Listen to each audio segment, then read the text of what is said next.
Okay. So good morning to everyone. I see that people is joining, so let's wait for a couple of seconds because there is a lot of registration.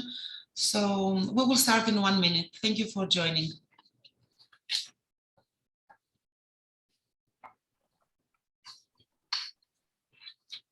Okay, I see still people connecting, so it will be good again to wait a couple of seconds so that everybody will be able to join the discussion and the presentations from early stage. Okay, more people joining. Welcome, and really we thank you for your interest to be part of this workshop, which is organized under the CONGREGATE project.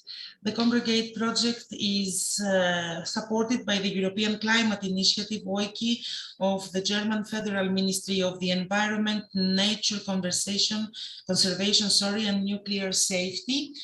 In order a little bit to break the ice, we have two polls to share with the audience. Since this discussion is going to focus on the energy communities and how local energy communities with the participation of municipalities and other authorities could be part of the energy transition, we would like to know you, first of all, from where you are coming, if you are coming from an EU country or a non-EU country. So please use the chat and write us the country that you are joining this webinar today. While the first poll that we are sharing, Panayota will share it, is about to tell us if there is a legislative framework in your country for establishing an energy community or a cooperative. This is just a single choice. We're giving you one more less than a minute, of course, to answer. I see that we will share, of course, the results of the poll, but we will see in a while the results. Okay. Almost 50% and more are participating. I think that we can end this poll, Panayota. Can we share? Okay. Okay, 37. Yes, the majority of participants are in a country that there is a legislative framework, which is good. And the second poll question? The second one is, if you as persons or as organizations, the organizations that you are representing are engaged to an energy community or a similar initiative.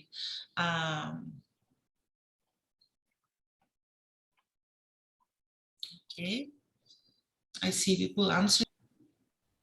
Good, we can share the results, Panayota. It seems that it is half and half.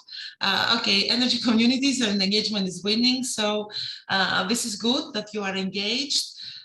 Thank you. And now we can start the agenda as it is. So can you stop sharing the results, Panayota? Yes, I stopped now. Okay, thank you. Okay. Thank you. So, good morning to everyone. Officially, my name is Alice Korovesi from INZEB. I'm the Managing Director of INZEB, an organization, non-profit organization in Greece. And I want to thank you, the participants, and of course, the speakers and panelists that joined this discussion. This event is organized, as I said previously, under the CONGREGATE project. The CONGREGATE project is supported by the European Climate Initiative, OIKI, of the German Federal Ministry of the Environment, Nature, Conservation and Nuclear Safety. While today, what we want to achieve through this webinar is to find some answers and also gain some food for thought about what are the drivers for establishing public-private renewable energy cooperatives, which key actions and recommendations should be suggested to promote collaboration between public and private organizations, what are the successful business models to accelerate the introduction of public-private renewable energy cooperatives, and last, what is needed in terms of capacity building development. We have structured a nice agenda which is divided in 3 parts. The first part consists of introductory presentations where the coordinator of the CONGREGATE project, Dragomir Janev, the executive director of NFECT, will present us the aims and objectives of the project. And then our keynote speaker, Antonia Proka, project manager at Sriscoop, will present us the successful examples of citizen energy communities with the participation of local authorities in Europe. So I'm giving the floor for the first part to Dragomir Janev. Drago, the floor is yours. Thank you very much, Alice. Thank you very much for the one great... One kind note is for all speakers to mute themselves. We can do it, but it will be good for you to mute to avoid background noises. And now, Drago, yeah, the floor is yours. All right.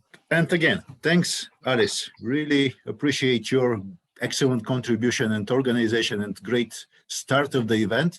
And thanks everybody for joining in.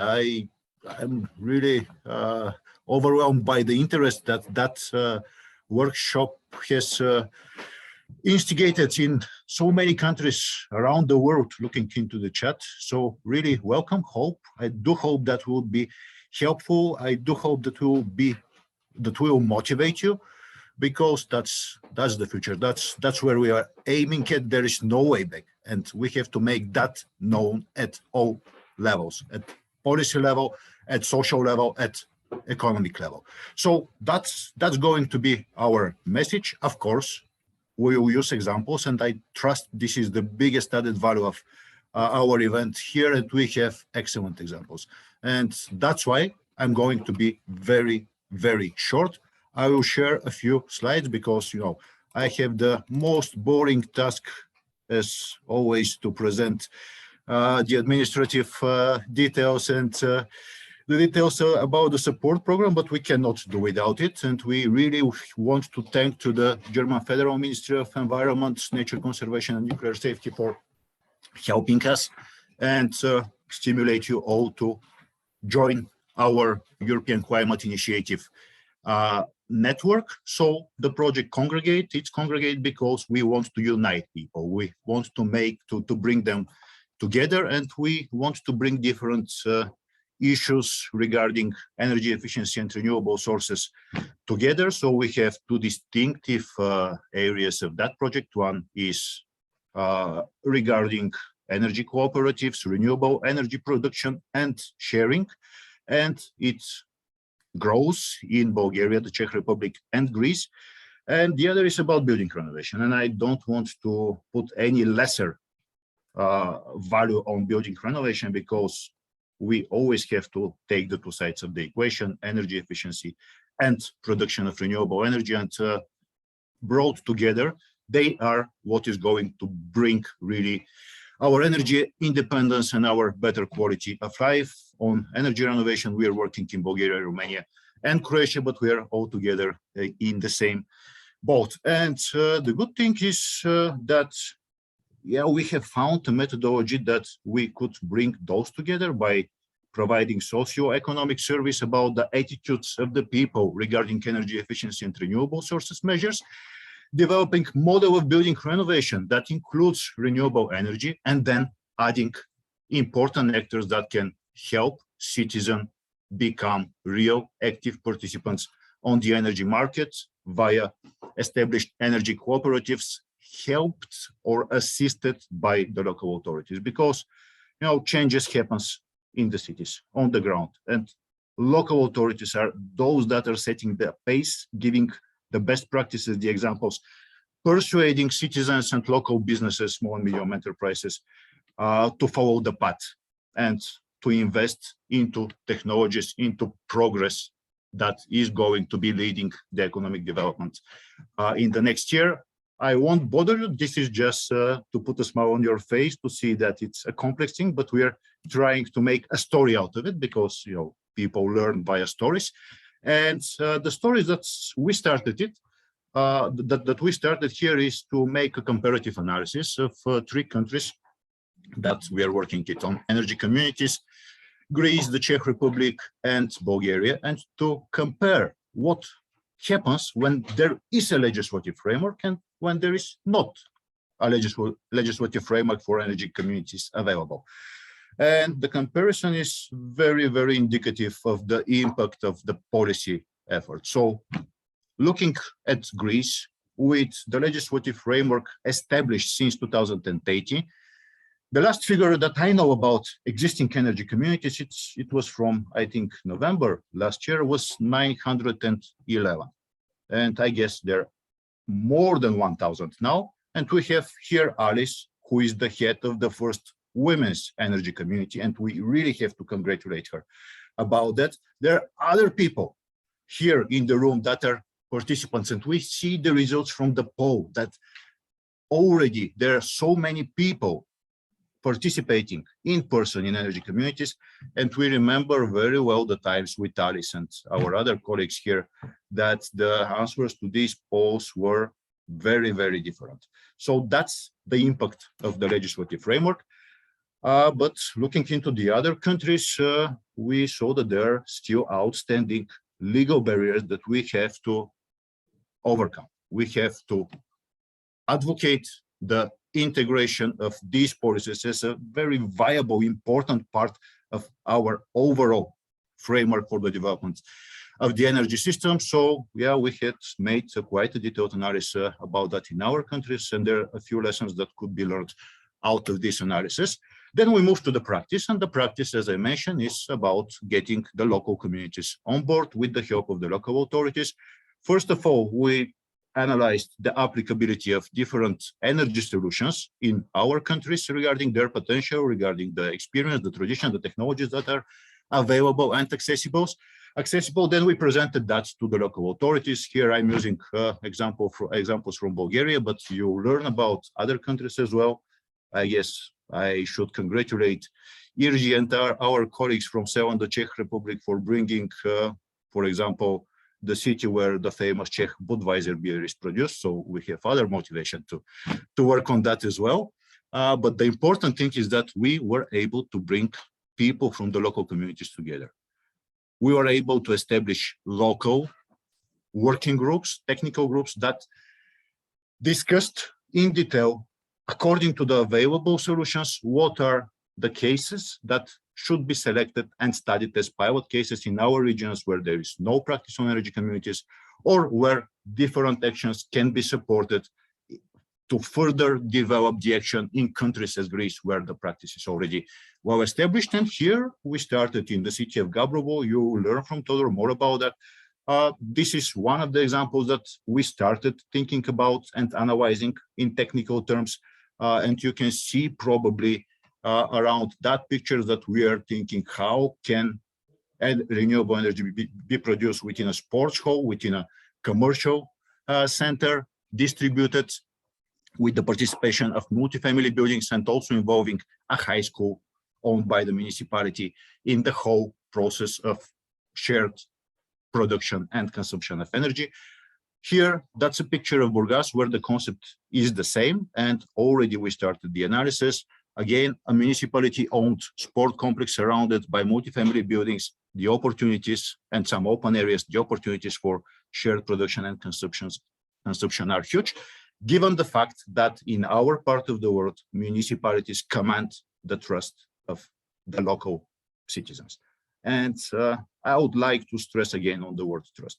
Trust built by intensive communication is what we are trying to achieve to push forward the issue in our countries. And I do hope that with these examples that we'll hear today, we will have even more arguments to win the trust of our audiences. With that, I would like to thank you for your attention, and let's move forward to the practical examples that I am really expecting for the past weeks, I must say. Thank you, Back to you, Dragan. Aris. Thank you. And thank you also for mentioning the first women energy community in Greece and the EU. It's the wind group. The first megawatt is in the process. We will finish it by the end of February. And now we have started the processes for developing the second and the third megawatt in Greece. This is an initiative under the Greek Association of Women Entrepreneurs. And I'm very happy also that we have the president of the energy community and the Association of Greek Women Entrepreneurs in our audience. Thank you, Lina, for being here with us today. And now I'm giving the floor to Antonia Froka. Antonia works for RISCOOP, the European Federation of Citizen Energy Cooperatives, particularly focusing on the European Citizen Energy Academy, another project which is funded and supported by the European Climate Initiative. Antonia has also been involved in the development of the Clean Energy for EU Islands Secretariat, an initiative of the European Commission aiming to decarbonize the EU islands with the participation of the island communities. She holds a PhD from the Erasmus University Rotterdam on the topic of the self-organization of renewable energy initiatives and their impact on the energy transition. So, Antonia, the floor is yours. Welcome, and thank you for being here with us today. Great. Thank you very much. Thank you very much, Alice. Thank you very much for the invitation also. I'm very happy to be here with you today. I believe I have started sharing my screen and I'm very happy that I will indeed, thank you for the confirmation. I'm very happy to be sharing with you some indeed successful examples where we see the collaboration of the citizens with the local authorities on energy transition projects. Before I continue with my presentation, I wanted to say a few words about the organization where I'm working from, RISCOOP EU, the European Federation of Energy Cooperatives. We are actually established back in 2013, and we're based here in Brussels and in Antwerp, and we represent about 1,900 RESCOOPs, renewable energy cooperatives, meaning reflecting about 1,500,000 citizens. RESCOOP EU is also a member of Cooperatives Europe, and we also link with different initiatives focusing on the right to energy, for instance, the right to energy coalition, the coalition for energy savings, very important, and community power with other organizations focusing on energy communities. I wanted, before I zoom in, let's say on the specific cases, I wanted to ask you to really try to imagine a world where energy is clean and local. In fact, we recently received the results of the survey from YouGov, commissioned by the ECF, European Climate Foundation, that showed that 86% of Europeans support actually new wind projects and new solar projects in their local area. And also the same survey found that 61% of Europeans actually would like to join an energy cooperative that would be established in their local area. So I'm happy to see also today we had like the majority, I would say 51% of the participants being connected to one energy community. How we understand, I would like to share how we understand an energy cooperative, an energy community for us is a group of citizens that jointly cooperate on energy transition projects. We don't stick so much to the legal entity. It does not need to be a cooperative. Other legal forms are also welcomed, let's say, for us. The important is the respect to the 7 principles, cooperative principles of the International Cooperative Alliance, the fact that people can join these initiatives, they can join the participation is open, is democratic, people can join also financially, the initiatives are independent, are autonomous, there is a lot of focus on the education, provision of information, and we see as its principle for us the collaboration and cooperation between different energy cooperatives, between cooperatives, I would say, not only focusing on energy. And the key, let's say, underlining all our activities is the concern for the community. So the positive news, I would say, is that these principles have been quite nicely reflected in the legal framework. Back in 2018-19, we had the development when it comes to the clean energy for all Europeans. And you can see I have linked what the 7 principles, what I described earlier to you, with what is in the definitions at the EU level. So we see the reference to legal entity, voluntary and open participation, autonomous, effectively controlled by shareholders or members. Members can be natural persons, local authorities, including municipalities or small enterprise, and the primary purpose of which is to provide environmental, economic, and social community benefits. So we see it's quite aligned.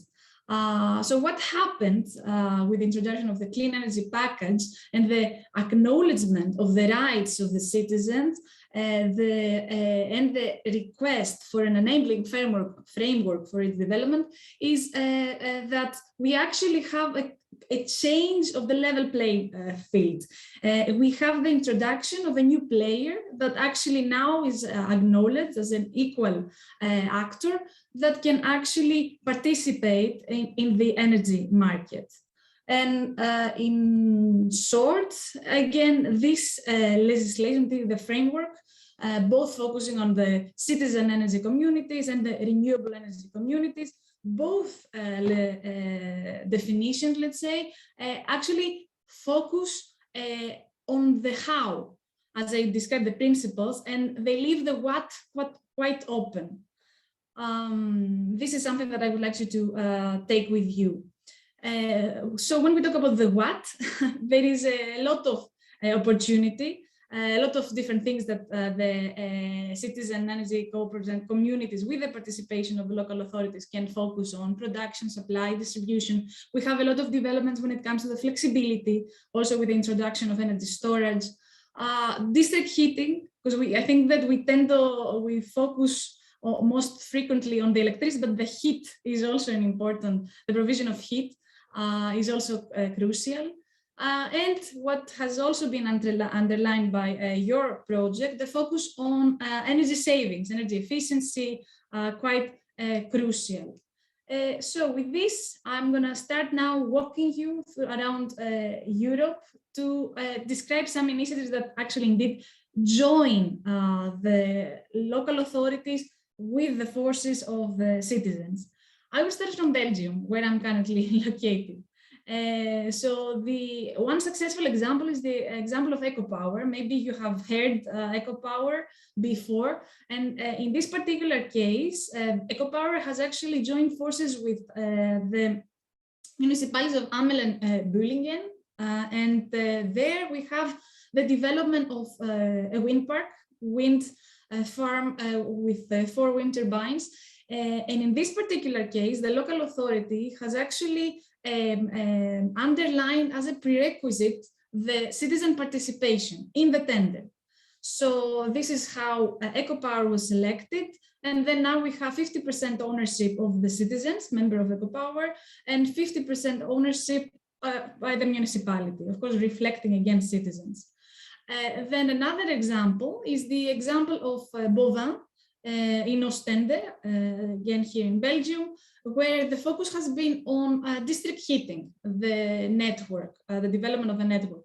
Here, maybe it's important to underline that we see that actually here the initiative up here, I mean, in Central Europe, the initiative is to get rid of gas. So the particular municipality with the energy cooperative, they collaborated to develop a cooperative district heating network, focus on electricity, and they managed to get on board private homes, public buildings, and also SMEs.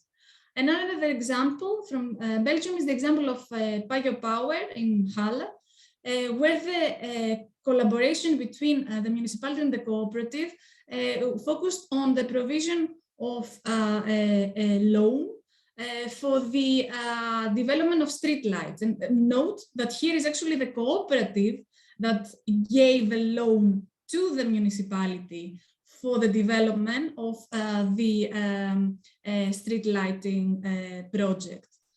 We're talking about 225,000 euros in this particular case for LED lighting. If we move a little bit to the south, we go to Spain. In Spain, we had the example of Barcelona, which was the first city to adopt the so-called solar thermal ordinance, meaning that all new and renovating buildings were requested, they had to provide 60% of their hot water through solar energy. So whenever we have any kind of renovation, this 60% rule needs to apply. And after Barcelona, 70 other Spanish municipalities followed. And I think that we see this kind of trend beyond Spain. In Spain also, I wanted to focus on the example of La Palma, on an island context.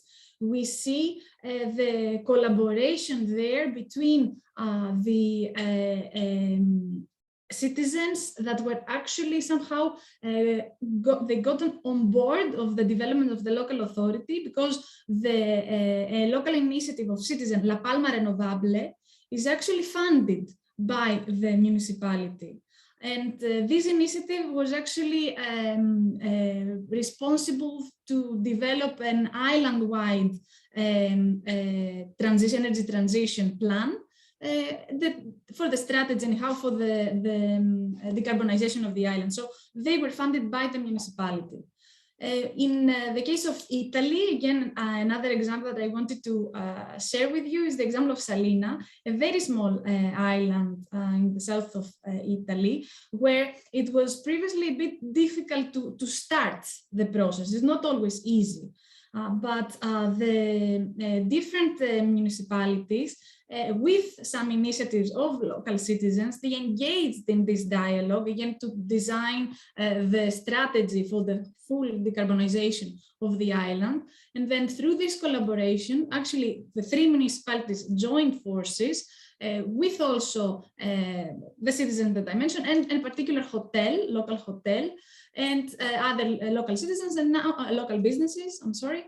And now they have the first solar project, 6 kilowatt, and with this it's kind of the icon project. So with this they kick-started the process of decarbonization. You need this kind of even small projects just to show that this is possible and we can continue. The example then I wanted to share with you is the example from Greece, Sifnos, energy cooperative on another Greek island. And Sifnos was the first cooperative, one of the first cooperatives in Greece. I saw people from Karditsa. Actually, I'm not sure if Karditsa was first or Sifnos. I focus on this particular case because the municipality of Sifnos actually had decided to join the cooperative. So they became member of the cooperative. This is also because there were a lot of processes, a lot of discussions, a lot of projects, initiatives from the local cooperative there. For instance, when the first wind turbines came to the island, I want to underline that, these wind turbines were not part of the cooperative project. This is still an ongoing effort, but there were wind turbines from the national power company. Usually we see resistance on the islands when it comes to wind. In this particular case, the cooperative was very close to the local community, discussions, and they managed to actually facilitate, let's say, the installation of these wind turbines with no resistance from the local citizens in Sifnos. I think this is also quite important. So you see how the cooperative is also helping the overall transition of the island. Then an example that I wanted to share has to do with mobility. The example of mobility of collaboration between Partago and Ghent. They actually coordinating with 5 different neighborhoods, coordinated, I'm sorry, and they now own 74 cars and a digital sharing platform for these cars. It's owned by the municipality and the cooperative. And later on, another initiative called Strong from Bruges, an initiative that was originally focusing on solar. You see a picture there from their solar park that was installed in public buildings, in school, on top of school rooftops. So at some point when they were going on with the project, they were like, okay, let's see, actually electric mobility may also be relevant for us. And they reached out to Partago, and they indeed, Partago supported them, and now they also have an e-mobility system, 23 electric cars. The interesting thing here is how they share these cars. The cars can be used during the day by the civil servants, and in the evening and the weekend, these cars, the same cars, can be used by the members of the cooperative. I wanted to also include one last example from Ireland, the energy community Tipperary, the cooperative. I saw that people from Ireland were also joining us today. I have to say this, I move a little bit away because we don't have a local municipality involved. We have a regional energy authority, but still, exactly because I think that the issue of retrofitting, renovation is quite crucial. In this case, we had the collaboration between the cooperative and that got support from the Sustainable Energy Authority of Ireland and partner with the Regional Energy Agency and Community Development Company. And they have been renovating between 2012 and 2019. They have already 827 houses, 25 communal commercial buildings, leading up to 8.8 gigawatt hours of energy savings. I mean, this is quite significant. Now, before I close, I wanted to share with you some advice that our experience has highlighted. What is that the local authorities can do to support community energy? Of course, the issue of awareness raising is quite, we start like this. We can support awareness campaigns. Facilitating the local stakeholder dialogues. We saw in the case of La Palma, for instance, or Salina from Spain and Italy. Mapping the potential, not only the technical potential, what is possible, capacity of solar, wind, but also the potential of the people, connecting the people with each other, overall providing tools, platforms for this kind of conversation. It helps. The creation of a dedicated body helps. We've seen that also from the case of La Palma, for instance, when the initiative has actually received the funding and they accelerated the development of projects. Access to public sites and infrastructure is also crucial, not only from roof, the provision of roof that people can, the project can use for the solar projects, for instance, but also the very rooms that people can use to gather and discuss the future plans. So municipal staff and resources in the same line with what I said. And then another thing, of course, that is crucial is creating favorable regulations, like local regulations. Of course, this also includes the community ownership target. When you have a particular target, this gives a guidance, a direction. You can also require, as we saw from the case of EcoPower in Belgium, you can also require citizen participation as a prerequisite for the developers. Of course, financing projects or even guaranteeing projects, we know that it's a bit difficult to get access to bank loans. But overall procuring energy differently. So for instance, either getting, providing power purchase agreements to energy projects developed by community energy initiatives, or also supporting and collaborating in these bulk buying schemes for solar, decentralized solar roof projects, for instance. And of course, like I mentioned, the example from Sifnos, becoming a direct member of energy communities. Closing, I wanted to mention that, as Alice mentioned, we're also supported by OIKI, and we have the European Citizen Energy Academy. And I wanted to share with you that we have now a masterclass, a MOOC, massive online, open online, I keep on mixing, course focusing on renewable energy. I will share on the chat the link. And I would also like to invite you to have a look at 2 guidebooks that we have on community energy. This guidebook is also translated in different local languages. And also another guidebook developed by a partner organization, Energy Cities, on how cities can actually back renewable energy communities. This is from me. Thank you very much. I hope that I didn't go too far off my time.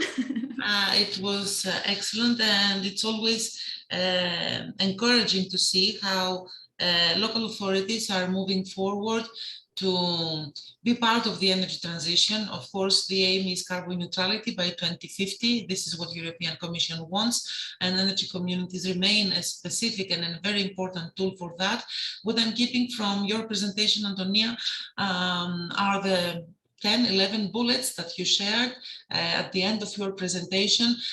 What are, let's say, the to-do list of what is needed for municipalities, local authorities to engage with citizens. And I think that these are also important bullet points. And I believe Dragomir and Giri, you agree with that, for the CONGREGATE project, since we are in the process now for developing all these feasibility studies with the municipalities. So this needs to be part of, let's say, the to-do list, how municipalities in Bulgaria, Czech Republic, and Greece should move forward in establishing energy communities, including, of course, organizations that are led by citizens and other, let's say, organizations that focus to improve citizens' life in municipality.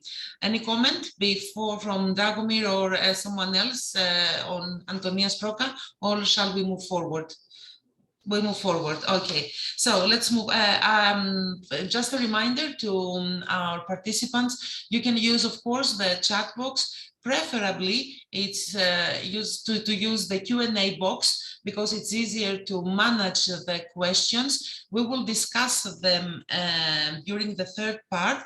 I see some objections for the turbines and wind energy, but okay, we will discuss them later. We are not going to minimize, let's say, the question, even though they are in some kind they are negative. In any case, from my side, just to let you know that for establishing an energy community, of course, environmental studies are taking place. Otherwise, there is not authorization to build a park in any case. So all the environmental aspects and protection of the environment is taking place prior to the establishment of an energy community, despite what type it is, if it is a photovoltaic park or wind turbines or whatever. So we are moving to the second part. And I'm really thankful for that 2 case studies from Spain and Portugal have accepted the invitation to present their case studies. So I would like to invite first Oyer Echevarria Guiteres from Goyener. Oyer will present us the renewable energy cooperative of Hernani municipality. Just a couple of words about Oyer. He is an enthusiastic autodidact in energy matters. He loves helping others to save energy and money, which is amazing. And he has been working in Goyener since October 2020 and has been involved in the creation process of Hernani community. With all the knowledge acquired there, he is helping in more than 12 more municipalities to create their own community and energy cooperatives, energy communities. So yeah, thank you for being here with us today, and we look forward to your presentation. You may share your screen. Thank you very much, Alice. Yes, I will share my screen. While sharing your screen, before starting, to answer some questions, yes, the presentations will be made available. At the end, you are all going to receive an email where to find them, and of course to find the recording of this webinar. So, Oyer, the floor is yours. Thank you. Today I will explain a little bit roughly what we did, what Whiteans village in Gipuzkoa in the Basque Country. And we started in 2020, and in January this year, the cooperative started already. It's already created. So first of all, what's for us an energy community, a renewable energy community? It's an entity. It has to be an enterprise, an association. In our case, it's a cooperative, non-profitable cooperative, and it has to be. It has to involve, in our opinion, and that's what the directive says. Everybody in the village. I mean, citizens, local authorities, small enterprises, restaurants, bars, associations, shops, whoever wants to join, it has to be possible for them to join the community. What this community has to do? Anything related to renewable energy, not only photovoltaic autoconsumption, self-consumption for photovoltaic installations, anything else. Can be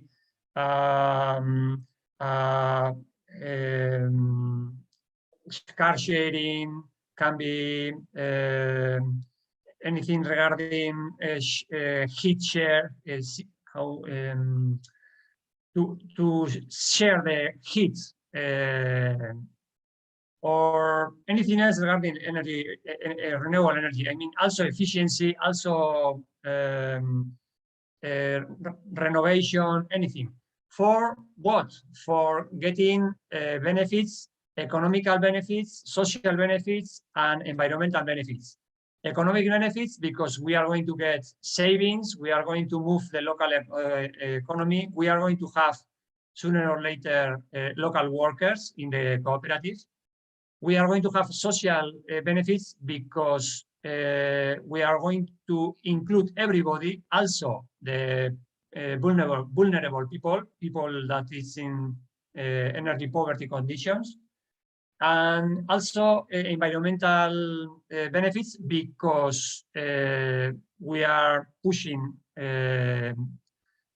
we are doing our own energy with renewable sources, so that's good for the environment.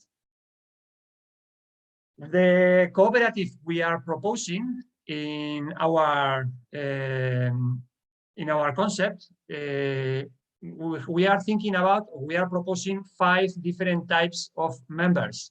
The most important one, and the ones that will have the power, are the consumers, and these are the citizens, everybody that will be a consumer of the projects that the community is going to do. Service providers also can be a type of member, because there may be small enterprises or even citizens that are working with the energy matters. So for them, also it's going to be a possibility to be a member. We also have, we are also proposing the collaborator as a member, and collaborator is mostly for local authorities. The local authorities will have problems, or will have some legal problems to contract the energy community, but they have roofs, they have grounds, they have locals, they have technicians, so, and they even have money, so they can be a collaborator for the community.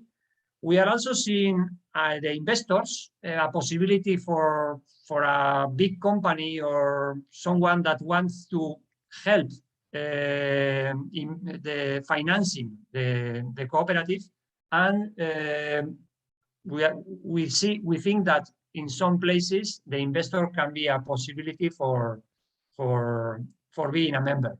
And of course, sooner or later, we hope to have workers in that cooperative.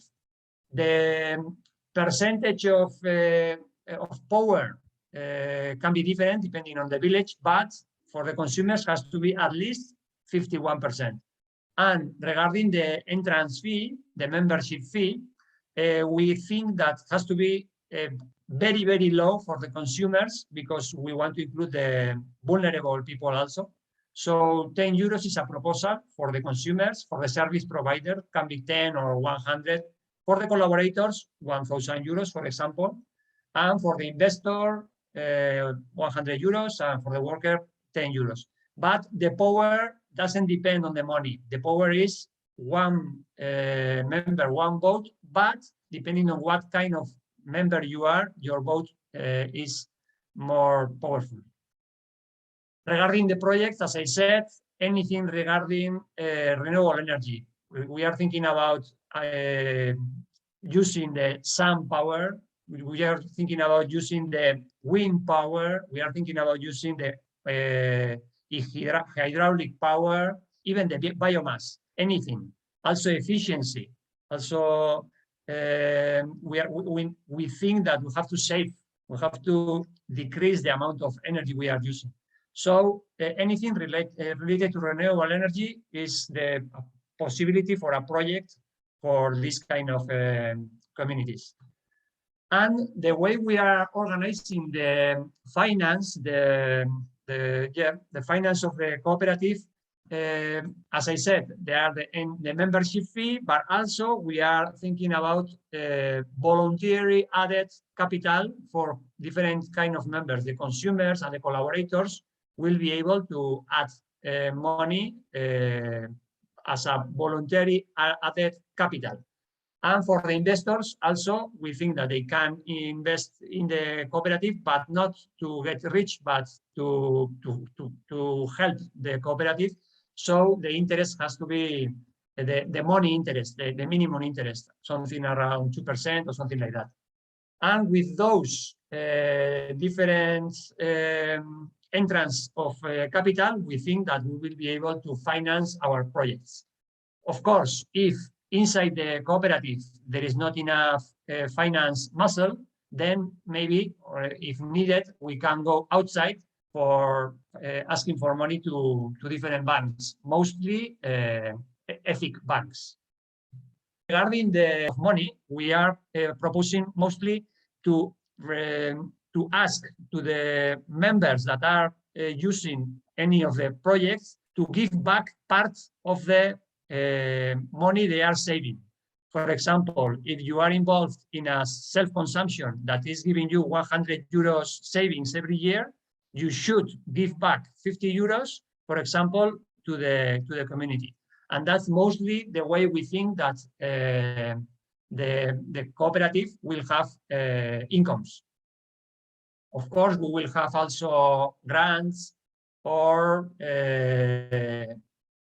mostly grants, and we will have, of course, some expenses, and those expenses have to be covered with the incomes. And we are doing this, as Alice said, in many different villages, already 13. And we think that Goyener can help in those processes because we have been creating cooperatives all around these 10 years, not only Goyener, also other cooperatives in Spain. We also know something about developing energy projects because we are developing our own projects of generation, electricity generation, and also some things regarding biomass. And we know how to work with people. So those are, we think, the processes you need to control, you need to know to create a community. So that's why we are offering different villages, different local institutions, different associations to start the process of creation of energy communities, and we are helping them. And that's everything from my side. Thank you, Oyer. Thank you very much for sharing all this information about the Hernani energy community. What I'm keeping from your presentation is that COENER knows how to work with people. I think that this is the requirement at the moment. No one should be left behind, and citizens need to be part of the energy transition. So I will ask you to stop sharing your presentation because we need to move forward, and to invite to the floor Carla Malta Pires. Carla will present us the renewable energy cooperative Afurada of municipality of Gea in Portugal. And at this point, I would like also to thank our friends from Copernico, Portugal, that suggested this project, and they brought us in contact with Carla. So some words about Carla. She's the head of sustainability and innovation at Geurb, a municipal company from Villanova de Gea. I'm not sure I pronounce the city name well, but in any case, I'm trying. Carla is an architect with a Master of Science in Civil Engineering and Sustainable Construction and Rehabilitation. She's responsible for activities related to energy efficiency in buildings, building renovation, sustainable construction, circular economy, and definition of strategies to improve low carbon economy policies in the municipality, I understand. Presently, with a special focus in the development and implementation of citizen-owned and led energy communities. So, Carla, the floor is yours. You may share your presentation. Okay, thank you, Alice. Good morning to everyone, and thank you for inviting Villanova de Gaia to present this example. Is not a big example, but is the first steps that we are giving here in our city to implement, first of all, the first community energy, but we want to grow and to follow the examples that you present. And I was very enthusiastic with the examples that Antonia gave us with us. Yes, I must explore that. I think that you are seeing my... Not yet. You can try once more. Okay, now? Yes, now we can see. Thank you. Okay, perfect. Thank you, Carla. So, as I said, I represent Villanova de Gaia. Villanova de Gaia is one city in Portugal. I think that is the third most populous city in the country, in Portugal. And the municipality has shown a growing concern with the improvement of the urban environment and with the implementation of policies oriented towards energy and environment sustainability. And with this in mind, we have present that this energy and climate transition includes a change in the electricity sector, as we have seen in all the presentations by now. And this will only be achieved with the development of a strongly decarbonized electricity generation sector based in renewable resources. Our focus is the solar resources because it's much more easier for us to use this kind of energy. We know that sometimes we think about the wind turbines, but it's difficult in the urban context to implement this kind of structures. Taking in account that is expected by 2050, almost half of the European householders could be involved in producing renewable energy, and about 37 of the percentage of them could be or could come through collective participation in an energy community. We are following the carbon neutrality roadmap established in Portugal.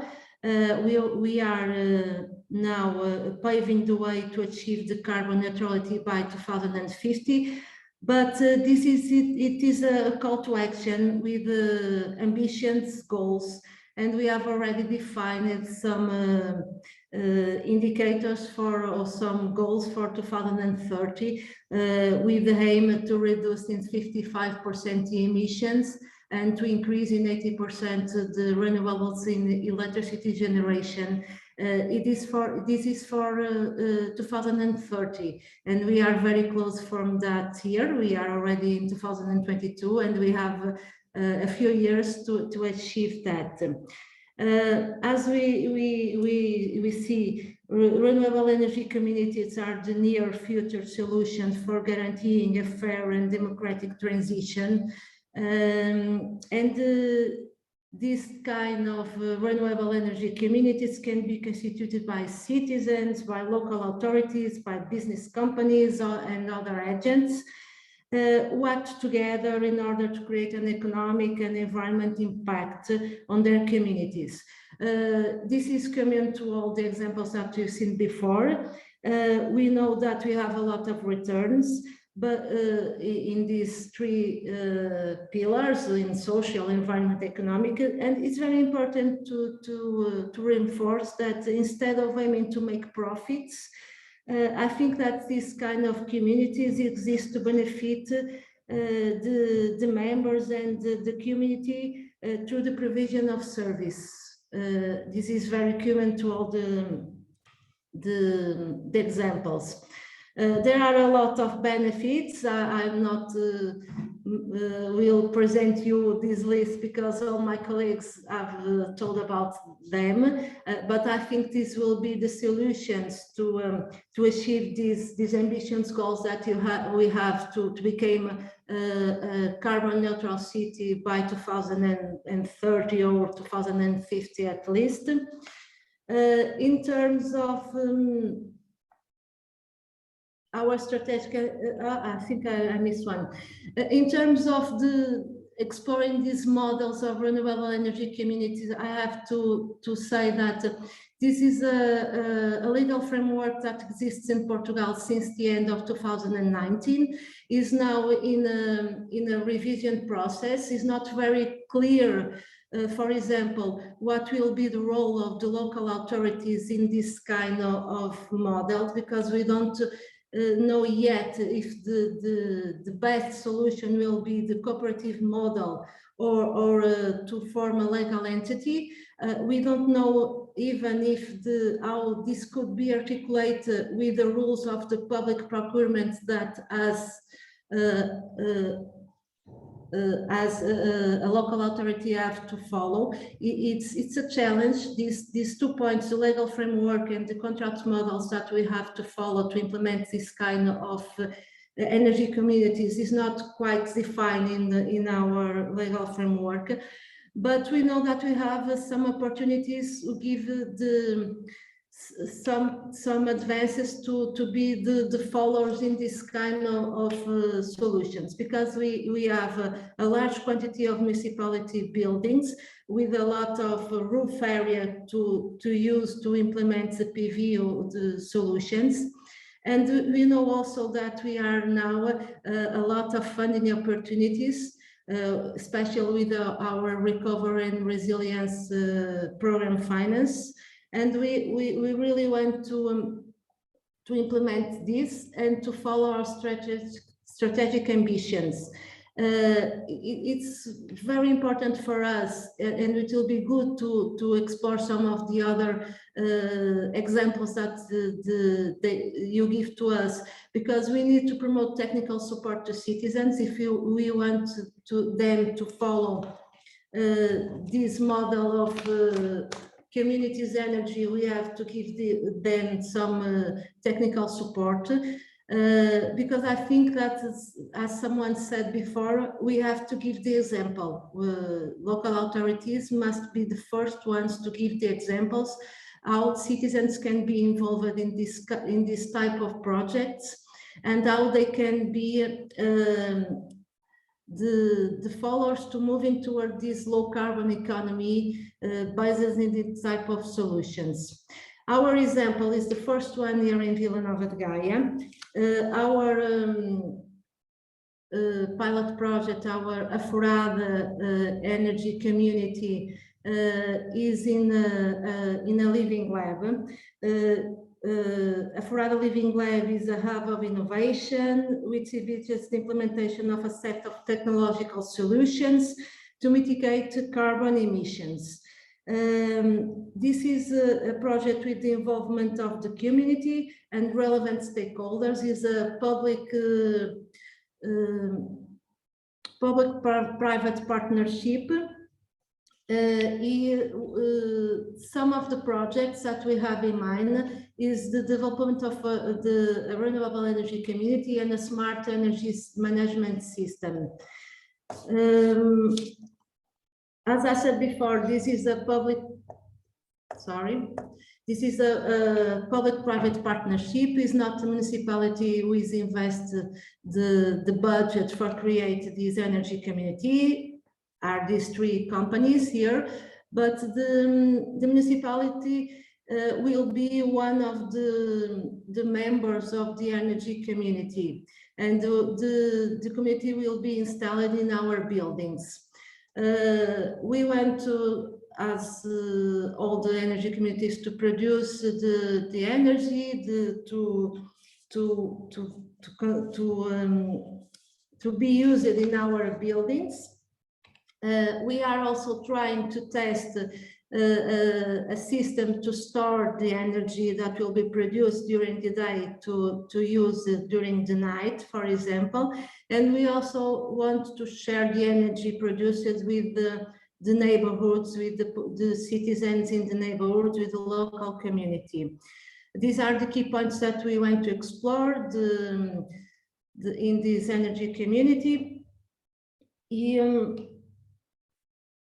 For better understand what we are trying to do, this is the place where we are installing our energy community. We are now trying to implement 3 photovoltaic units in 3 municipal buildings.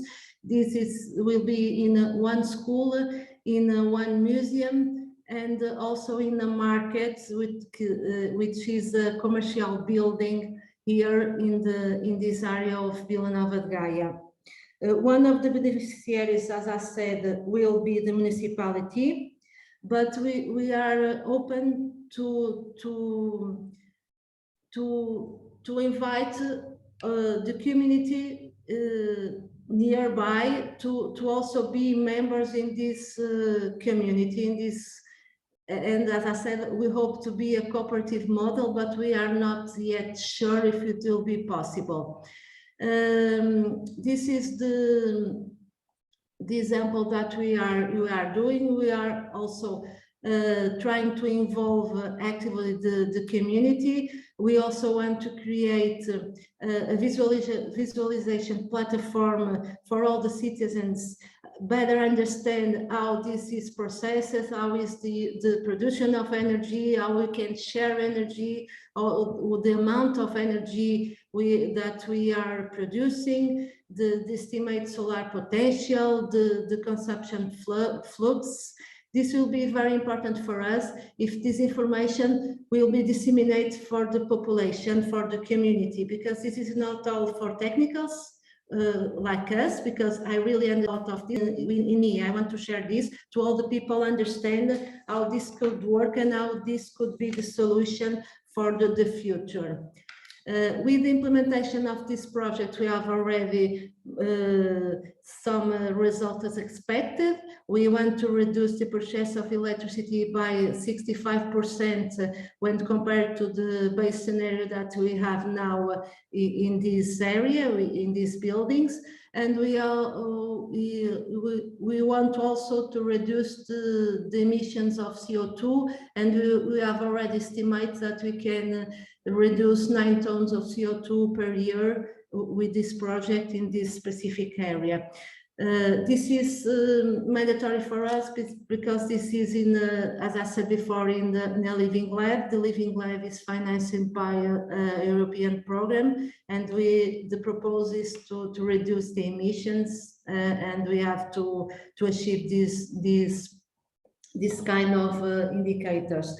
But this is only the beginning. As I say, it's our first project. I hope that this could be the second one, energy community in Portugal, because by now we only have one example of this kind of model of energy communities here in our country. And we are committed to implement citizen-held and led energy communities as a building block of our municipal strategy, because we really want to become a climate neutral city by 2050. And we think that putting citizens at the heart of the energy transitions will be essential for its success. Because if we close all these projects in the local authorities or in the private companies, it will be very difficult to us to achieve these goals. So we are now trying to work with our municipal energy agency to promote the implementation of local renewable energy projects. We want to stimulate local production and local development and employability. We also want to increase the alternative financing possibilities in these projects. For example, we saw in some European countries, and perhaps in some of the projects that Antonia present, we can use crowdfunding systems or participatory budgets to try to develop these energy communities. And we are really focused on transform this in our building block in the next years. This is all I have to present. I don't have too much specific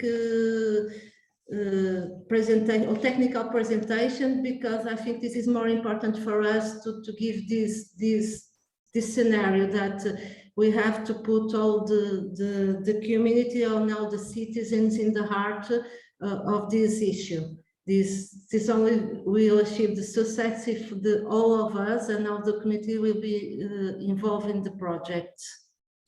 So is that? Thank you very much. And yeah, the important thing is that you shared with us the vision. You have high targets, which is amazing. What I'm keeping from your presentation is that you said that there are a lot of funding opportunities. I understand funding opportunities in Portugal. So I'm keeping this one to elaborate a little bit more in the next part when the dialogue will take part. I see that questions are coming both for Oyer and Carla. So yes, we will keep them for the next session. And with that, we are moving to the third part of this workshop, and this is an open dialogue with the invited speakers. Prior to that, I want to invite 3 more speakers with short presentations, and this is Todor Popov from Gabrovo municipality in Bulgaria, then Yuri Karasek, who will present us the Czech case studies, and Panayota Psalta, my colleague from INZEB, she will present us what is happening under the CONGREGATE project. So in this third part, yes, Carla, if you can mute yourself, please. So in this third part, thank you. In this third part, first we will see some short presentation about what is happening under the CONGREGATE project in the 3 participating countries, and then we will proceed the dialogue. So the first speaker will be Todor Popov, who is the director of the Directorate Administrative, Legal and Information Services in municipality of Gabrovo. Todor has a rich experience in public procurement, and he's also the coordinator of the project SPP Regions funded under the Horizon 2020 financing scheme. The main goal of the project of the SPP regions is to support innovative and sustainable public procurement in Bulgarian municipalities, while Todor is a member of the management and realization teams of the project's investments in modern educational infrastructure in Gabrovo municipality and development of sustainable urban transport of the town of Gabrovo, financed under the operational program Regions in Growth. He's participating in the preparation and implementation of sustainable and green procurement for design and reconstruction of buildings, street lighting, and others. Todor Popov is a representative for Bulgaria in the partnership of urban agenda in the field of innovative and sustainable public procurement.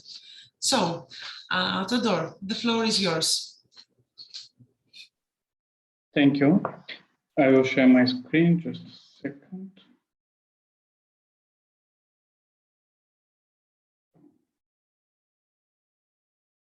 Did you see my presentation? Yes, but we cannot see it in a full mode. If you can just go to the display settings in case Yes, you're yes. using it. Is it now okay? It's amazing now. Thank you. Okay.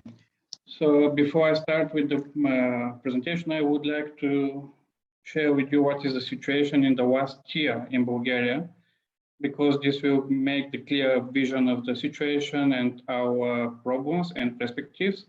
As we've seen from the previous speakers, the energy communities is the future of the energy market, and the communities, we all work how to become more independent from the energy companies, how to be clearer. But unfortunately, this is become using the legal tools and instruments. The different communities should be used by using the legal instruments. So the last year we haven't a regular government. We have 4 different governments and 4 elections. That's why we are one step back from the overall EU society and the commissions. And what's the first problem? That our legislation is not what we seen from the previous speakers. What I mean, we all know the directive for the clean energy, let's say, but in Bulgaria, the directive is not yet transposed. We all know and see the different models and forms of community, how they participate, the different stakeholders, the different entity, public, private, the citizen. And this is exactly what the directive means in its definition of renewable energy community. Unfortunately, in Bulgaria, the national law is Bulgarian Renewable Energy Source Act, in which still the law still is looking how to create and use energy for your own needs. And this is one of the problems, the legislation in front of the community in different entities to find the correct legal form of the consortium on the energy communities. The analysis in the last year and what we try to find and see the different experts on the national level to set the problems, the opportunities, the perspectives is, of course, the first is better national and local regulation. This is one of the main problems, that our regulation is not what the real life expected from the different forms, as I said, of the communities. We will see in the next slide that we have a different forms of legal entity, but they are not the best one. They have their negative aspects, and they're different from the definition given in the directive. On the second place, as a problem, and one of the steps that we need to go ahead is the better knowledge on each level. That means that the administrative capacity should be increased, the company capacity should be increased, and finally, but not at least, the citizen, because all levels should understand what is the benefit, what is the real positives from the energy community. It's not just one more way to make a business or to say that we have something for the clean energy or something like that. The energy community is, from our point of view, the first community that work together for the same objective. And this objective is, of course, to become more independent and more clean. So the second problem, as I said, is what we need to have is better knowledge. And finally, as problems identified from the expert is that we need a better funding, because even the tax regulation for these communities and energy consortiums are not clear how they should pay taxes, how they need to go to play on the market, to share the energy, to produce the energy, all the forms of this community that we've seen from the previous speakers. For now, until we are waiting the national government to reach this expectation from the stakeholders and the legal entities, better regulation, better funding, we have some opportunities to develop energy communities. And there, what is working in the first place, the commercial company. This is the trade company. And yes, it is possible to the different stakeholders, the entity, to combine and make a new commercial company for produce or sharing the energy or to sell energy. But the problem is that this is too hard and difficult to organize. It's the idea of the commercial company is not to meet the needs of the members that are part of the company, but there is the more business model. The second working and analysis we've made is the NGOs and public-private partnership. The NGOs, the problem is similar as this in the commercial company, the very hard and difficult structure, a lot of administrative work, and the result is not what we expect. The public-private partnership, I think for now, is one of the best opportunity until we are waiting to transpond the directive, because it's not formal and not so deeply regulated by the law. There may be a different forms of public-private partnership to even just a contract or making somehow NGOs or agreements between the different entities. And this is one of the fact that one of the stakeholders or the partnership is a public body, make a little bit better situation because they have more knowledge on this topic. So maybe for now, this is one of the positive perspective in front of us. The third analysis form of cooperative is the cooperative, but the Bulgarian legislation for now is written in more agricultural aspect, let's say. It's not met the requirements of the energy communities.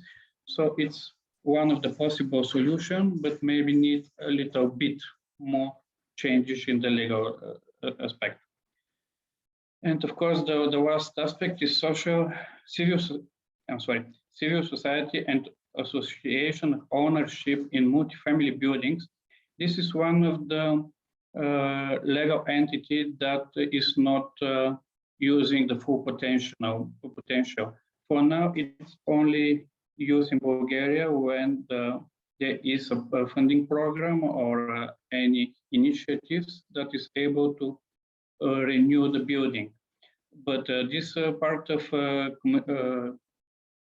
community gives more opportunities in front of the owners in the single apartments or flats in the multi-familiar buildings. And there it is possible to organize this legal form to realize some energy project, as we see in the last slide. But the situation is not so tragic. For example, we have our first step using the instruments, as I said, that we have, and waiting to have a better regulation. Here are some examples that are not realized, but we work on them. And the first one is given from municipality of Gabrovo. We are now working with several multifamily buildings and support them to realize their energy efficient measures. We give them the technical support, the contact with the companies, even try to find financial instruments or to support them in the payment of the energy services that they need to see. And one of the benefits from this process is that the idea for the energy communities gives back to us from the ownership of this building. They come to us and ask, is it possible to collect money or to find the funding and to realize the project in which to install the photovoltaic on the roof, and after that to use this energy for our warmth and electricity. So this is the first good signs that we are able and now see. The second initiatives that we set and launch now is the public-private partnership in Gabrovo to create the CO2 neutrality industrial zone.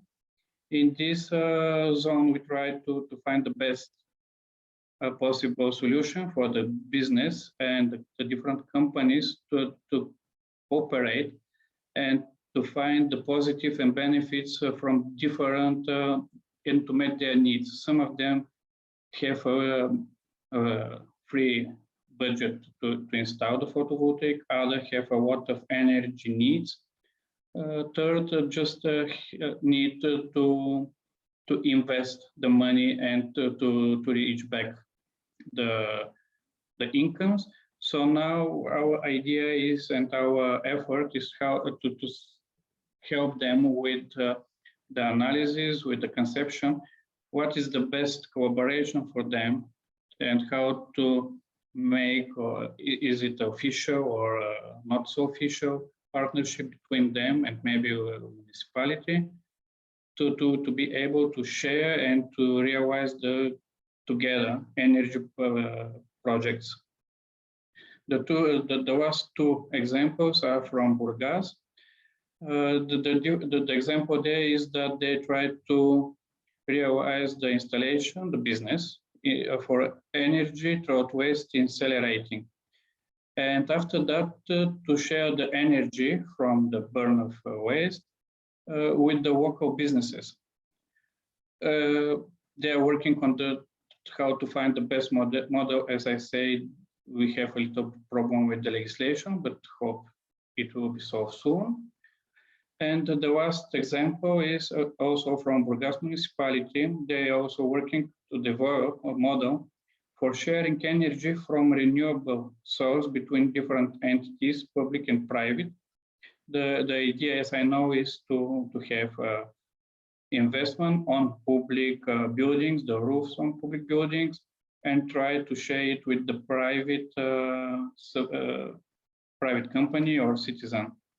And what I would like to share, seeing the previous presentation, is that it's important, very important, to find the best need analysis and to find the best solution between different needs on different times and also between different source of energy. Because our analysis show that, yes, if we are looking for solution how to produce energy, it's not so important to have the diversification of the energy sources. But if the idea is to become a neutral energy independent from the companies, as it's possible, of course, not fully, and more green, it's important to make the balance between different needs. For example, I produce, someone else use at this moment, after that I use the energy that someone else produced, or to find the different sources, as the previous presenter said, from not just sun, or also wind, burning, as we've seen, the idea of the burning of the waste, etc., etc.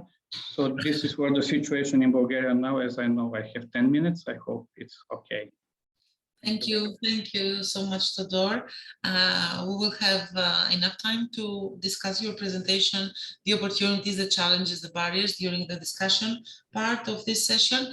And let's move forward to the Czech Republic and our friend and colleague, Jiří Karasek, to present us what is happening in Czech Republic. I was amazed by the information Dragomir shared about the Budweiser beer. So let's move forward to establish an energy community there and see how it is working. Good morning, everybody. I hope you can see my screen. Yes, of course. Great.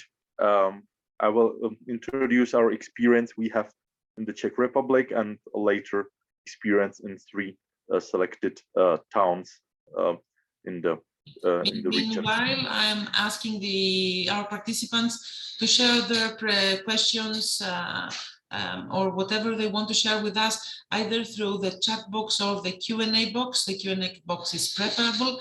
So, Jiří, the floor is yours. Great, thank you.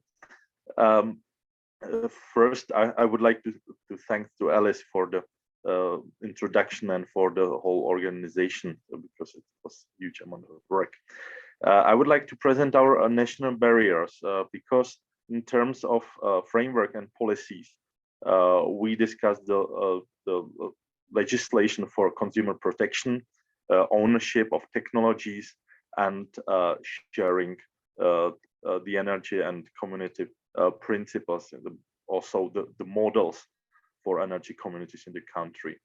What we discuss also is a relation of energy or electricity production and storages for energy, whether there is a need or not, potential relation to energy efficiency, and maybe for the future, but not so far future, demand response technologies. I would like to share our national barriers because still there is no legislation in place, I would say suitable legislation for establishment of energy communities. So we are still in a proposal text of the Act on Energy Communities, or part of the law where energy communities would be included. And what we discuss is the system of so-called Mieterstrom models and relation to the specific act, and some follow-up degrees helping the owners of or entrepreneurs in the field to establish energy community for profit or non-profit. Currently, we work mainly with non-profit energy communities, and also to incorporate new legal entities into electricity market. Some 2 weeks ago, we organized national webinars on energy communities, and there was huge demand for that. More than 70 participants from municipalities were there discussing their problems and their enthusiasms in the field of energy communities. And today I will present you 3 cases of, let's say, front runners. We should start with selection of renewables. Number 1, I would say, are photovoltaic panels right now, or heat pumps, or biomass or biogas plants to be involved through CHP. Talking about models, we examined 6 models in total, and this presented here is, we estimate, the only one possible currently according to the national law. I would stress the role of local distributor, because we have to work with their we have to work weekly or monthly balancing of the electricity distribution and electricity production. This is quite important. And another point is the legal entity of energy community. I would like to start with the smallest municipality. Today, town of Třešťice, they have around 80,000 inhabitants, 8,000 inhabitants, sorry. And they are quite enthusiastic, and they have one good advantage, and this is a legal entity suitable for establishment of energy community. And they would like to work on PV plants on the roofs of the municipality and other suitable roofs within the district. Talking about Třešťice, they already, based on the energy management document we developed for them, identified some suitable buildings, and we developed some suitable model for that. So this is the current status. They would like to involve more buildings, more customers in the future. Then I would like to talk about medieval town of Tábor with the population of 34,000 inhabitants, and their huge opportunity through a large number of buildings possessed, owned by the municipality. So this is a big advantage for them, that they can work with their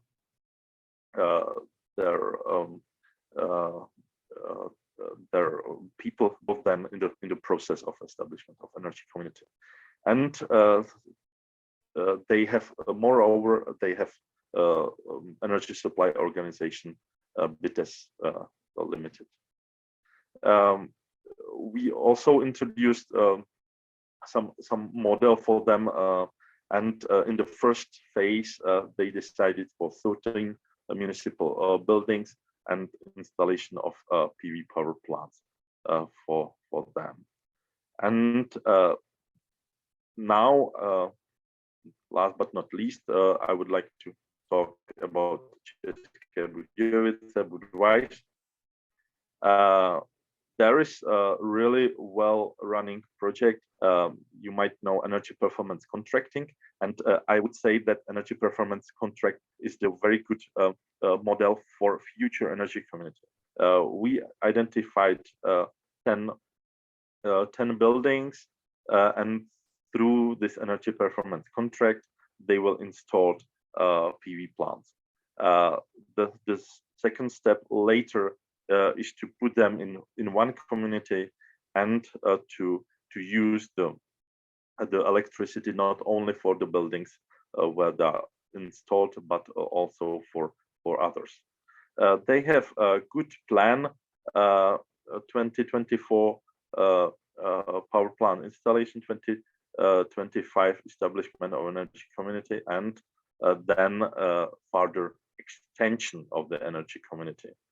Again, you can see the model we proposed for them. So they would like to increase production and consumption gradually, and involve more and more participants and market actors. To conclude my presentation, we found really enthusiastic people, mayor, vice mayor, city council, and this is the step number one. The second one is to gain the knowledge of the energy consumption in their building, potential for renewable energy sources, and then further find the business model. So this is our current experience. The experience in the country is gradually increasing.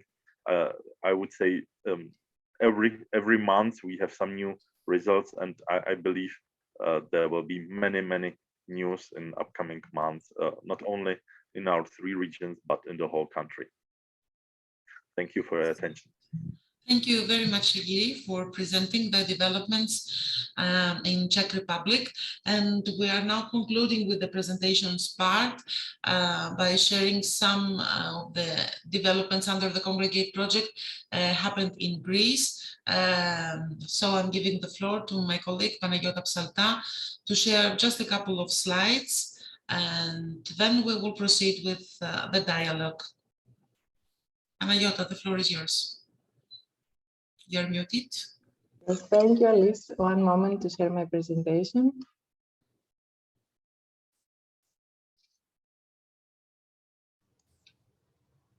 Do you see the presentation? Yes, thank you. On full screen? Okay, thank you. Do you hear me?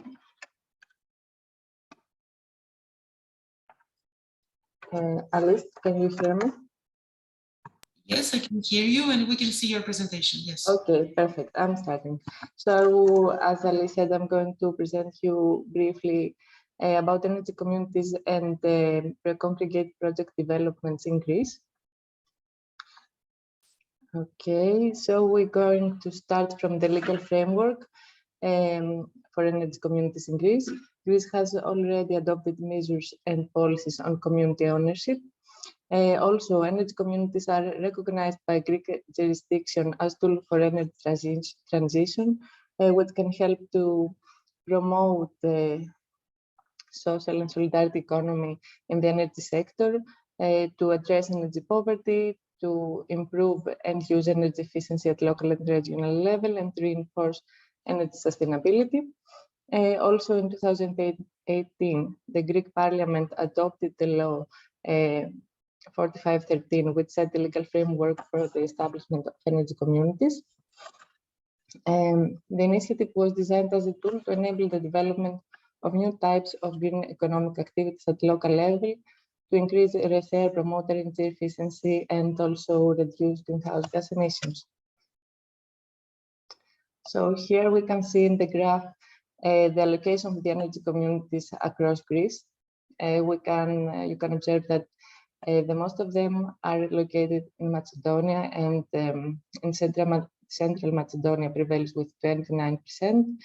Also, it's worth mentioning that according to the National Business Registry, in 2021, we had 911 energy communities, which is more than double than the energy communities that we had in Greece in 2020. So after thoroughly examining the current status of energy communities in Greece, the legal framework and the case studies, the report elaboration of a set of general solutions for renewable energy cooperatives developed under the CONGREGATE project was distributed to several municipalities within the Greek territory. You may also find this report in the OEQ website. I will provide you the link after the presentation. The distribution purpose was to inform the municipalities about the purpose of the CONGREGATE projects, the objectives and the outputs, and also to invite them to engage to the next phase of the project, which is the elaboration of the feasibility studies for the establishment of public and private renewable energy cooperatives. So there were two basic criteria for the initial selection of the candidate municipalities. The first one was the population of the municipalities. The feasibility studies will be carried out for 3 municipalities that, according to the approved proposal, should be big-sized, with population more than 100,000 inhabitants, average-sized, which is with inhabitants between 25 and 99,000 inhabitants, or small-sized with population under 25,000 inhabitants. So not or and small-sized municipalities. The second criteria was the climatic zone. So the purpose was to select beneficiaries from at least 2 different climatic zones, and more specifically from the climatic zones B and C that represent the vast majority in terms of both geographical area and population. Here we can see the selection criteria checklist and the respective weight factor. Amongst them is if the municipality has prepared or is preparing a SECAP, if the municipality has an active energy office, or are there any preparatory steps on the establishment of energy community being undertaken. So taking into account all this, the aforementioned factors and criteria, the result was to select municipalities that the ones that concentrated an overall assessment over 50%. And these were the municipality of Pavlos Melas, that is a big-sized municipality, has over 100,000 inhabitants, is in Central Macedonia and Thessaloniki, and it is in climatic zone C. The other municipality was the municipality of Egaleo, which is average size, is in Attica in West Athens, and it is in climatic zone B. And last, the municipality of Pharsala, which is small sized, is in Thessaly in Larissa in climatic zone C. With all the mayors of the 3 municipalities, they were signed the memoranda of cooperation, and here we can see some snapshots. And that's all from my side. Thank you very much for your attention. Thank you, Panayota, and thank you to everyone. I think that we have a lot of material to discuss. Of course, we have not so much time. We have exceeded a little bit the time of the presentation, but this is good because very useful information were shared. So I want to invite everyone in the panel to open the videos. Of course, you remain muted until you speak. So with us, apart from the speakers that you already attended the presentations, we have, give me 1 second to bring my papers here. We have also my colleague Thanasis Manoulidis, who is the technical project manager for the CONGREGATE project at INZEV. We have also Dimitris Zebelikos, Dr. Dimitris Zebelikos. He's the energy manager of the municipality of Egaleo and the head of the Directorate for Planning and Development. Hello, Dimitri, Yasu. We have Miss Electra Theloura. She's the technical advisor to the mayor of Pharsala municipality. And also we have Marios Asteriou, who is the project manager at the Department of Urban Development and Financial Programs at the municipality of Pavlos Melas. So thank you all for being here. I will co-moderate this part with my colleague and friend Dragomir Janev, the coordinator of CONGREGATE project. I would like first snap of the persons who didn't speak so far. So I would like first to ask Electra and Marios and Dimitris, first of all, how they took the decision to be part of the CONGREGATE project, why an energy community is important for their municipality as they are the beneficiaries, and then we will move forward to some other questions. I hope, Dragomir, that this is okay with you.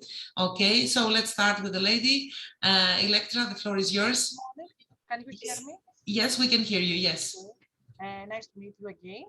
This is an opportunity for us to collaborate with the municipality, with the citizens and the local business. This is the opportunity for us to have a plan with the CONGREGATE, with our participation in a CONGREGATE program.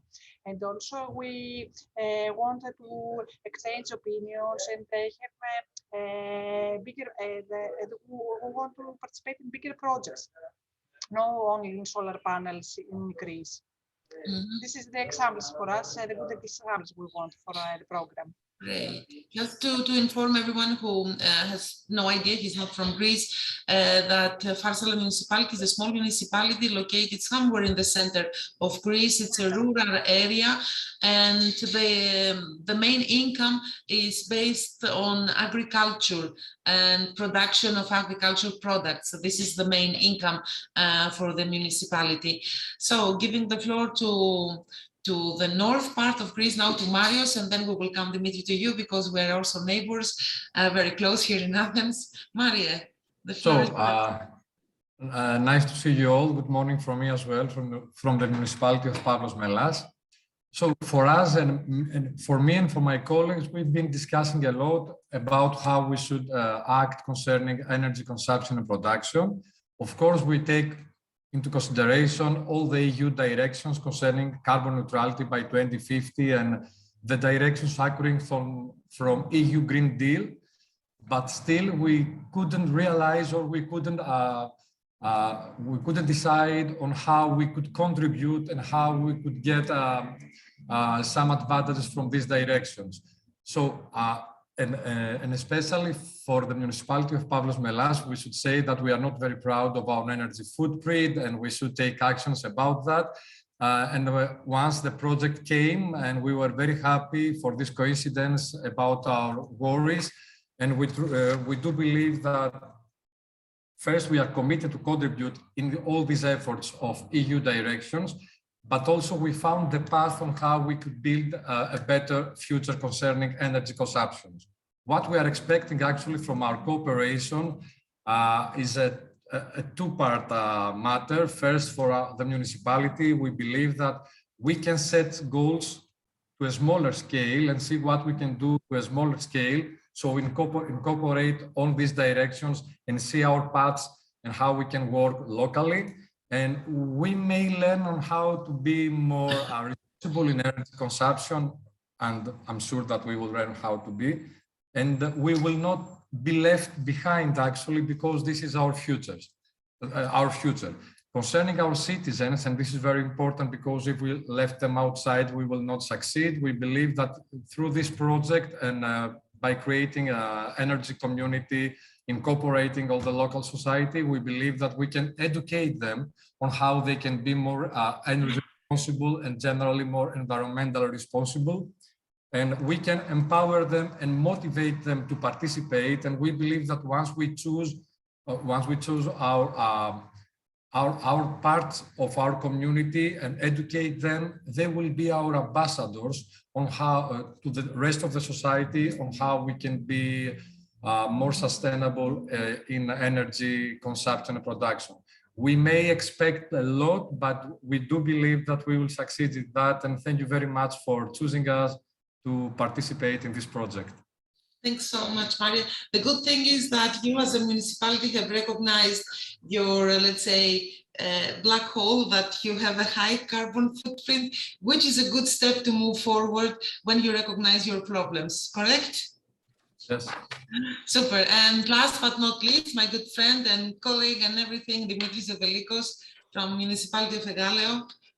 Good afternoon to all. I'm Dimitris Zovelikos. I would like also, Alice, to thank you for the invitation in order to this conference or this workshop. I would like also to thank the consortium that actually selected Egaleo in order to be a pilot city regarding the energy communities. Thank you very much for that. I would say that also Egaleo had no experience with energy communities. And also for Egaleo, we are not proud for our emissions. We try also to reduce them.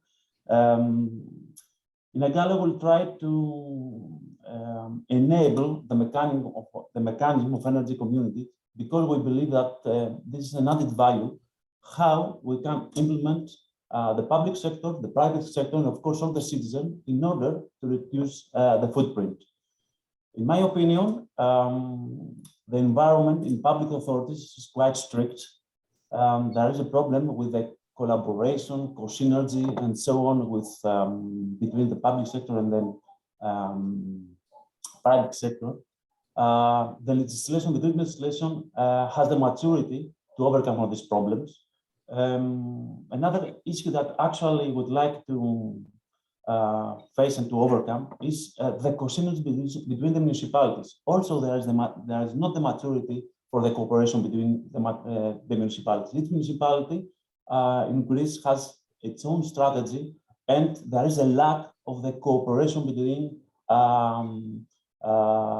the public sectors.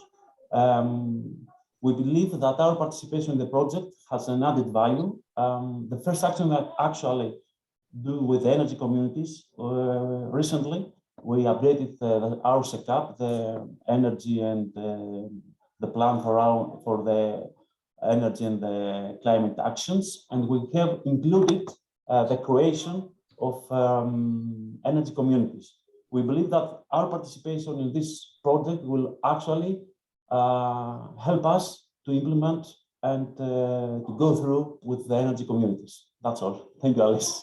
Thank you, Dimitri. Thank you so much. Drago, do you want to take the floor and make a round of questions to comment on something specifically? Well, it was a huge amount of information that had flown in via this workshop, and it's gonna take hours if we are to comment on each of them, but I trust that we should keep some minutes to give the floor back to our first speakers, yes, because there were some questions flowing to them, and I'll be really happy if they'll be so kind to share also their reflections on the inputs of the other participants.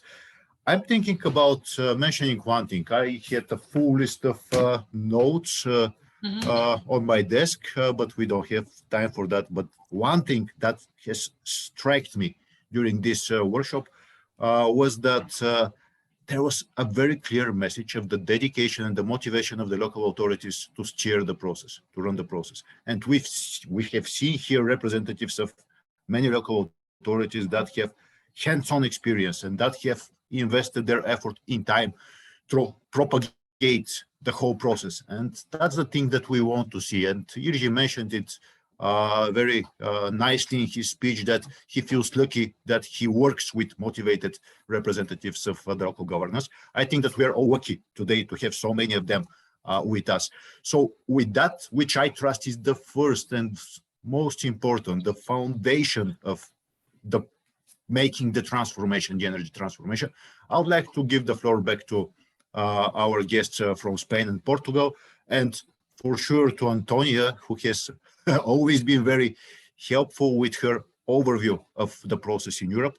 So if our colleagues would like to take the floor again, probably Carla and Oyer, and then Antonia for a brief conclusion, and I trust that we'll be all able to take the conclusions with us and bring them back to our everyday work.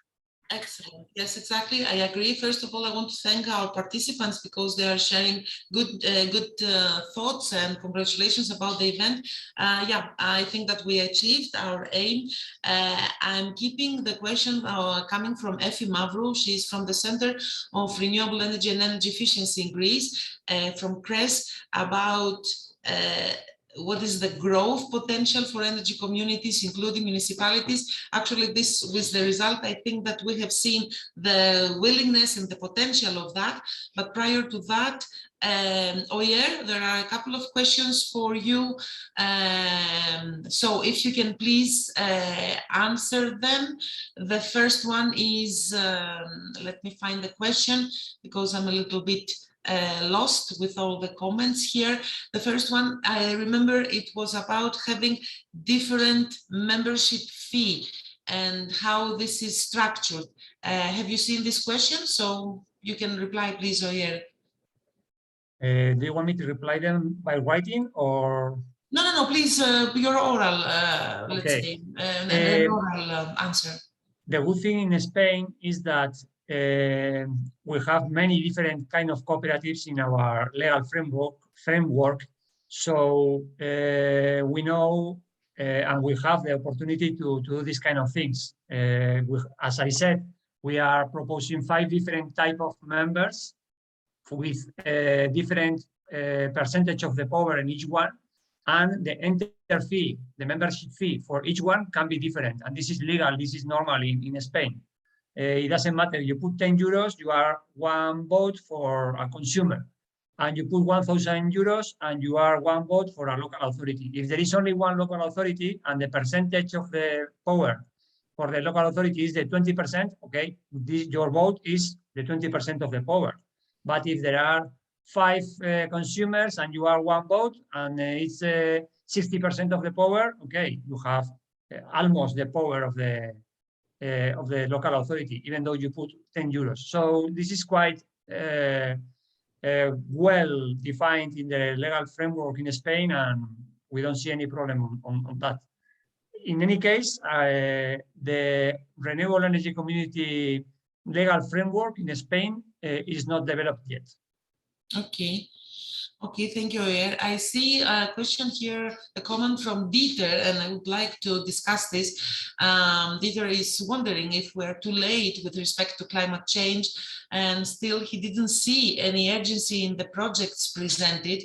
And he's also missing some roadmaps leading from a relatively small reduction aim in the project to net zero CO2. Please demonstrate that you are thinking further that you presented. Okay, Dieter Meissner, he's a professor of sustainable energetics, Tallinn University of Technology. So I think that Carla, she presented that there is a roadmap for carbon neutrality in the municipality, correct, Carla? Can you please elaborate a little bit more and mute yourself?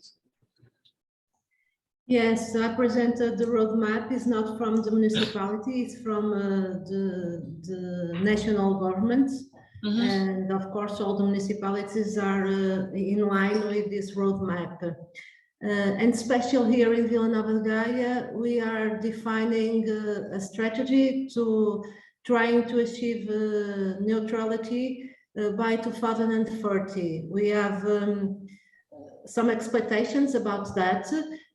But we are locally, we are defining this roadmap, but taking the base of the national framework for the neutrality carbon roadmap that we have already established in Portugal.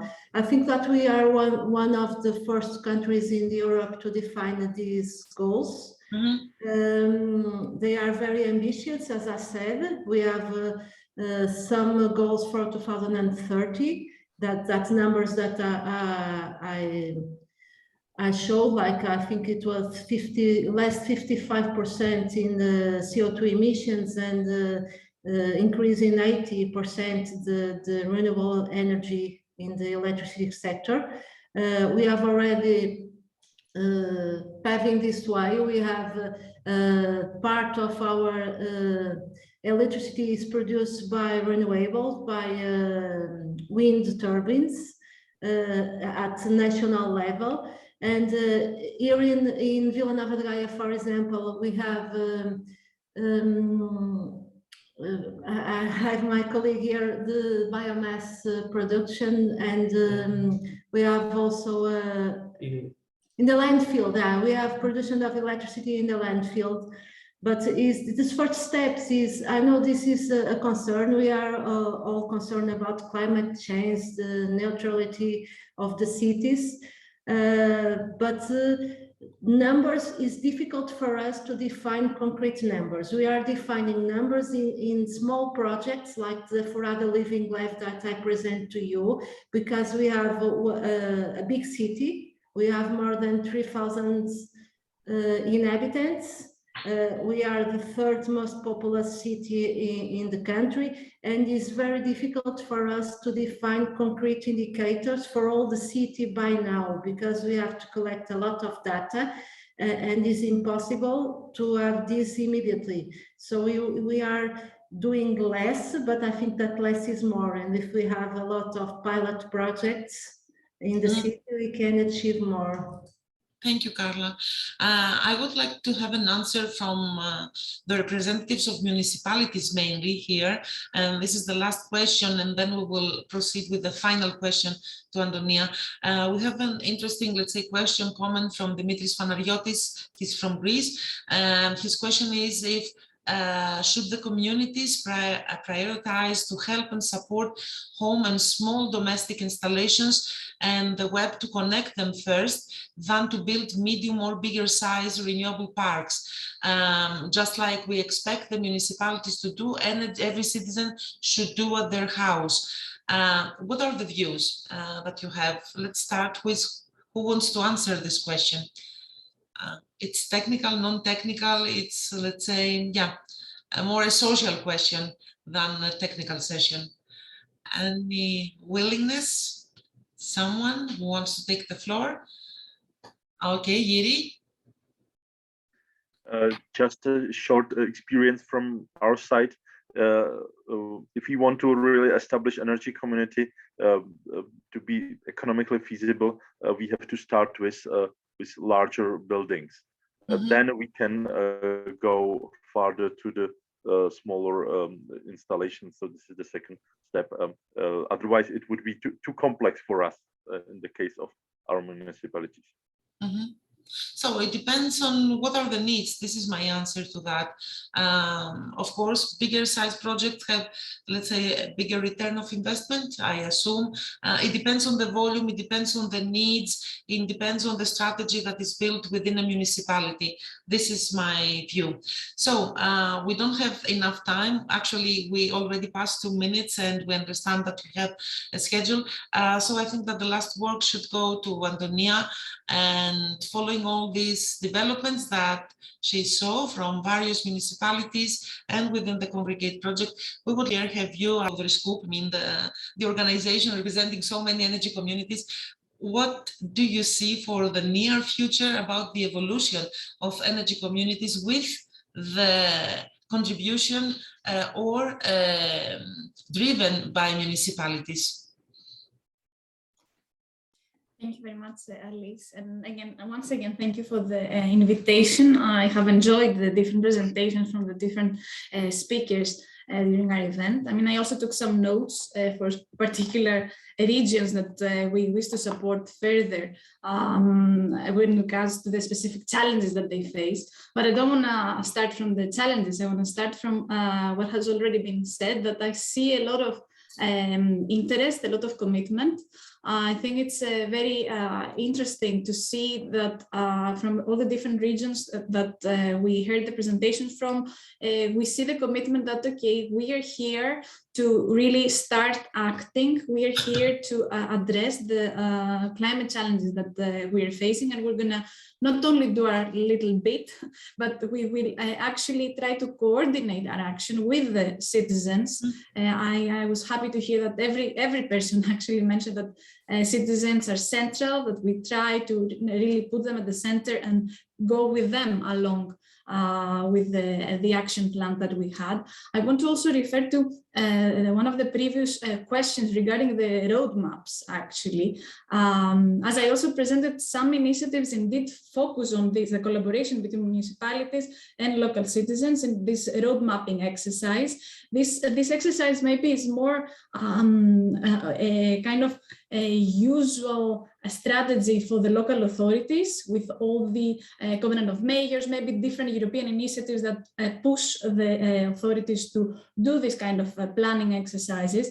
And what we noticed when we tried to bring together these two actors was actually the fact that the citizens used to put on, let's say, the table more ambitious targets than the local authorities. Maybe because exactly they were used to, okay, this is we need to achieve this much savings by this period, and etc., etc. So I think that bringing together these actors can actually, on the one hand, increase the ambition, if I give, let's say, more ambition to the citizens, but on the other hand, also from the municipality side, they have also specific experience with the nitty-gritty, let's say, details of overarching projects, having the overview of all different projects going on in their area. So I think that bringing together these two actors will indeed, in the end, result in more ambitious strategy setting or the road mapping, but also more faster execution, faster implementation of these projects. Of course, This requires a lot of communication and coordination. I'm not saying, I don't want to suggest that everything is going to be easy and a piece of cake. There is a lot of need for dialogue and coordination for this to happen. And this coordination, I also want to reflect to another point that was mentioned in the chat regarding the wind turbines. For instance, we have the standard critical comments about this. I mean, what is critical between for the collaboration between the citizens and the local authorities is that together they can decide what is the particular technology that makes most sense in the local context, and they will, in collaboration, decide what is the technology, where exactly is going to be implemented, and they will benefit from the use of this technology in terms of the overall progress of their local territory, in the local territory. So there's no secret bullet. We need all technologies, I would say. All technologies have offer different benefits and have certain costs. We are here to explain how different things work, to listen and understand certain concerns and inform the people about the particular specifics of the different technologies, for instance. And this is in maybe as a last word, in general, I feel that the energy transition, it should be more than discussion about the technology. Should be really, we should go one step back and listen to the concern, but also the ambition, listen to the wishes of the local citizen, and try to really, through the energy transition, through the collaboration on energy transition project, to provide the opportunity for a better, more sustainable future for all, having everyone on board. Thank you, Antonia. So I think it's time to conclude. We have passed the initial time by 8 minutes. Before closing and before giving the floor to Dragomir, as the coordinator of CONGREGATE project, I would like to ask if someone here from the panel would like to say and share a last word, a last sentence. You have 3 seconds to open to unmute. 2 seconds, 1 Maybe second. I can add one line. Okay, Antonia. Yeah, okay. I know I spoke a lot. It's just okay.